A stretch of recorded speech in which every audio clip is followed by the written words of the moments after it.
ಹುಟ್ಟೂರ್ನ ಯಾವತ್ತೂ ಮರಿಬಾರ್ದು ಅಂತ ದೊಡ್ಡೋರು ಹೇಳ್ತಾನೆ ಇರ್ತಾರೆ. ಆ ಮಾತೇನೋ ನಿಜ.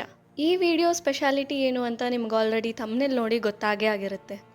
So welcome to my channel. Video start ಆಗೋಕ್ಕಿಂತ ಮುಂಚೆ ಸಬ್ಸ್ಕ್ರೈಬ್ ಆಗೋದನ್ನು ಮರಿಬೇಡಿ. ನಮ್ಮ ಸಂಸ್ಕೃತಿ, ಭಕ್ತಿ, ಸಂಪ್ರದಾಯ ಎಲ್ಲ ಒಂದೇ ವೇದಿಕೆಯಲ್ಲಿ ಬೇಕಂದ್ರೆ ಕೊಪ್ಪಳ ಜಾತ್ರೆಗಿಂತ ಬೇರೆ ಜಾಗ ಬೇಡವೇ ಬೇಡ. ಸೊ ನಮ್ಮ ದಿನ ಹೀಗೆ ಶುರು ಆಯಿತು. ಬೇರೆ ಊರಿನ ಜನರೆಲ್ಲ ಮಲ್ಕೊಂಡಿರೋ ಟೈಮಲ್ಲಿ ನಾವು ದೇವಸ್ಥಾನಕ್ಕೆ ಹೋಗ್ತಿರ್ತೀವಿ. ಅದೇ 1 o'clock ಆರ್ 2 o'clock ಅರೌಂಡ್ ನಾವು ಮಠಕ್ಕೆ ಹೋಗ್ತೀವಿ.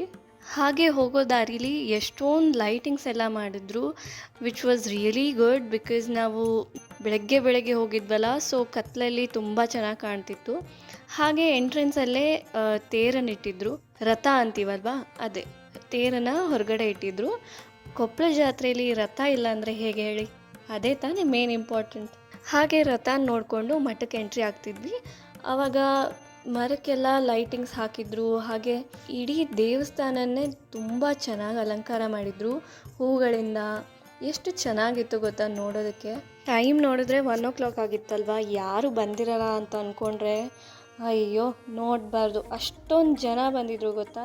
ಇಷ್ಟೊಂದು ಜನ ಒಂದೇ ಜಾಗಕ್ಕೆ ಬಂದು ಹಬ್ಬ ಆಚರಿಸೋದು ಅಂದರೆ ಸುಮ್ಮನೆ ಅಲ್ಲ. ನೋಡಿ ತುಂಬ ಖುಷಿ ಆಯಿತು. ಹಾಗೆ ಇದ್ರ ಹಿಂದಿನ ದಿನ ಆ್ಯಕ್ಚುಲಿ ತೆಪ್ಪೋತ್ಸವ ಅಂತ ಮಾಡ್ತಾರೆ. ಬಟ್ ನಾನು ಅನ್ಫಾರ್ಚುನೇಟ್ಲಿ ಅಟೆಂಡ್ ಮಾಡೋಕ್ಕಾಗಲಿಲ್ಲ ಬಿಕಾಸ್ ಆಫ್ ಸಮ್ ರೀಸನ್ಸ್. ಆ ತೆಪ್ಪ ಎಳೆದಿದ್ದ ಜಾಗ ಇದು.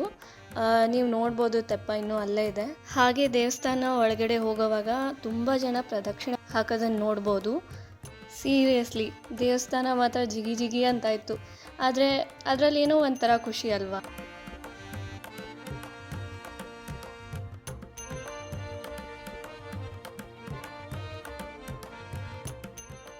ನಾನಂತರೂ ಹೂವಿನ ಅಲಂಕಾರ ನೋಡೋದ್ರಲ್ಲೇ ಮಗ್ನ ಆಗಿಬಿಟ್ಟಿದ್ದೆ.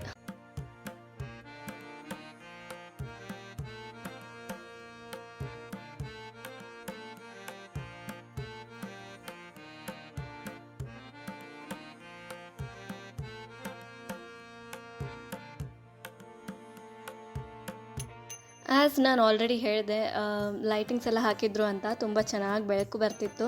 ಅದಕ್ಕೆ ನಾನು ಸ್ವಲ್ಪ ವೀಡಿಯೋಸ್ ಎಲ್ಲ ತೊಗೊಂಡೆ. ಇದನ್ನೆಲ್ಲ ರೀಲ್ಸಲ್ಲಿ ಹಾಕಿದ್ದೀನಿ already. If you have not seen that, ನನ್ನ ಇನ್ಸ್ಟಾ ಪೇಜಲ್ಲಿ ಹೋಗಿ ನೀವು ನೋಡ್ಬೋದು. ಹಾಗೆ ದೇವ್ರಿಗೆ ಕೈ ಮುಗಿದು ದರ್ಶನ ಮಾಡಿಕೊಂಡು ಹೂವಿನ ಅಲಂಕಾರ ನೋಡ್ತಾ ವಾಪಸ್ ಮನೆಗೆ ಬರ್ತಾ ಇದ್ವಿ. ಹಾಗೆ ಬರೋವಾಗ ಗ್ರೌಂಡ್ ತುಂಬ ರಂಗೋಲಿ ಹಾಕಿದ್ರು ಗೊತ್ತಾ, ನೋಡೋದಕ್ಕೆ ಚೆಂದ ಆಗಿತ್ತು. ತುಂಬ ಜನ ಇಲ್ಲಿ ಸ್ಟೂಡೆಂಟ್ಸ್ಗಳೆಲ್ಲ ಇರ್ತಾರಲ್ವ, ಅವರಾಗೆ ಬಂದು ರಂಗೋಲಿನ ಹಾಕ್ತಾರೆ. ಎಷ್ಟು ಚೆನ್ನಾಗಿ ಹಾಕಿದ್ರು.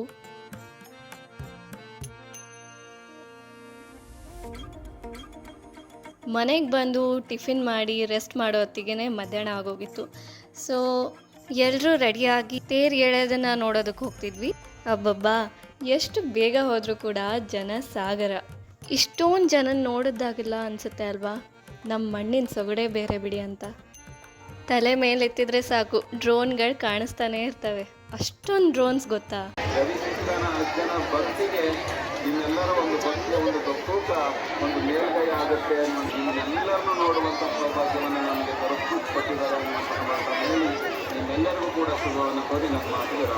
ಗವಿಸಿದ್ದೇಶ್ವರ ಮಹಾರಾಜ್ ಕಿ ಜೈ ಅಂತ ಅಂದಿದ್ದು ಆಯಿತು, ಒತ್ತೆತ್ತಿ ಎಸ್ದಿದ್ದು ಆಯಿತು. ತುಂಬ ರಶ್ ಇರೋ ಕಾರಣದಿಂದ ಒಂದು ಸ್ವಲ್ಪ ಹೊತ್ತು ಅಲ್ಲೇ ಕೂತ್ಕೊಂಡಿದ್ವಿ. ಹಾಗೆ ಹೀಗೆ ಮಾತಾಡ್ತಾ ಟೈಮ್ ಹೋಗಿದ್ದೇ ಗೊತ್ತಾಗಲಿಲ್ಲ. ವಾಪಸ್ ಹೋಗೋ ದಾರಿಲಿ ತೋಟಗಾರಿಕೆ ಫಲಪುಷ್ಪ ಪ್ರದರ್ಶನ ಅಂತ ಇತ್ತು. ಹಾಗೆ ನೋಡ್ಕೊಂಡು ಹೋಗೋಣ ಅಂತ ಒಳಗಡೆ ಹೋದ್ವಿ. ವಿಧವಾದ ಗಿಡಗಳು, ವಿಧವಾದ ಹೂಗಳು ಎಲ್ಲ ನೋಡಿ ತುಂಬ ಖುಷಿ ಆಯಿತು. ಹಾಗೆ ಅವ್ರು ಅರೇಂಜ್ಮೆಂಟ್ಸ್ ಮಾಡಿದ್ದು ತುಂಬ ಚೆನ್ನಾಗಿತ್ತು ಗೊತ್ತಾ.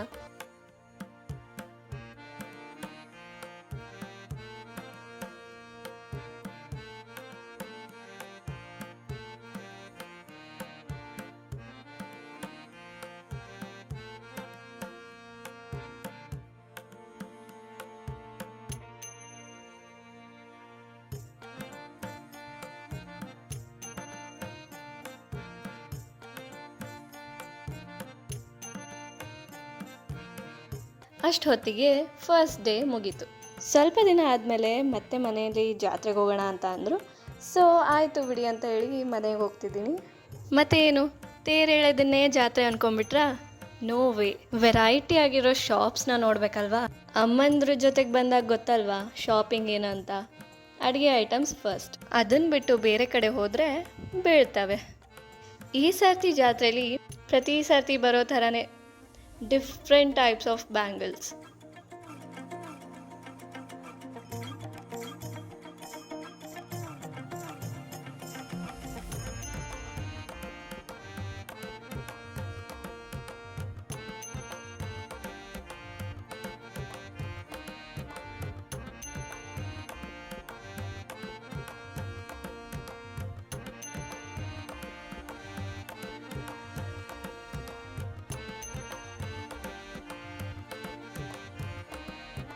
ಇಷ್ಟೆಲ್ಲ ಆದಮೇಲೆ ಗೊತ್ತಲ್ಲ ಎಲ್ಲಿ ಹೋಗೋದು ಅಂತ, ಹೊಟ್ಟೆ ಪೂಜೆ ಮಾಡ್ಕೊಳ್ಳೋದಕ್ಕೆ.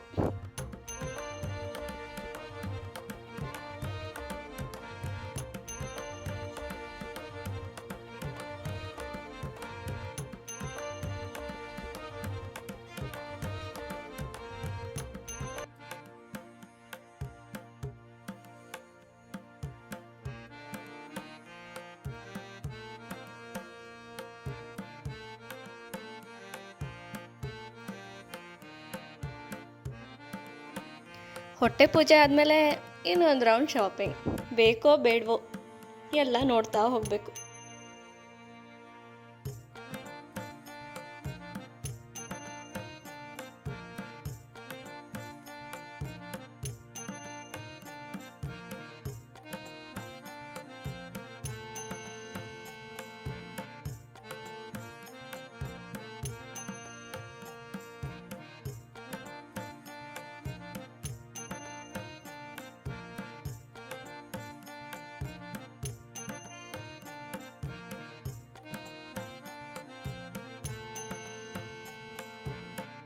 ಹಾಗೆ ಸ್ವಲ್ಪ ರೀಲ್ಸಿಗೆ ಬೇಕಾಗಿರೋಂಥ ವೀಡಿಯೋಸ್ ಎಲ್ಲ ಶೂಟ್ ಮಾಡಿಕೊಂಡು ಮತ್ತೆ ಶಾಪಿಂಗಿಗೆ ಹೋದ್ವಿ.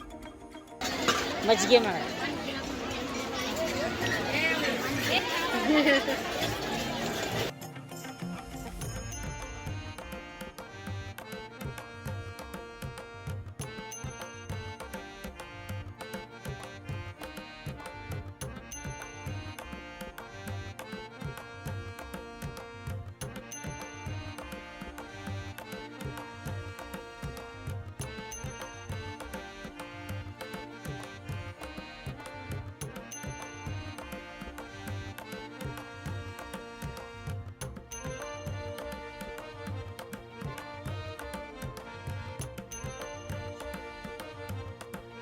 ಜಾತ್ರೆ ಶಾಪಿಂಗ್ ಆದಮೇಲೆ ದಾಸೋಹಕ್ಕೆ ಹೋದ್ವಿ. ಅಲ್ಲಿ ಕೊಡೋ ಪ್ರಸಾದ ಹೇಗಿತ್ತು ಅಂತ ಅಂತೀರಾ?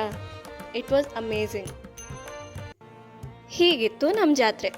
ಅಕಸ್ಮಾತ್ ನೀವು ಇನ್ನೂ ಕೊಪ್ಪಳ ಜಾತ್ರೆ ಬಂದಿಲ್ಲ ಅಂತ ಅಂದರೆ you have been missing out.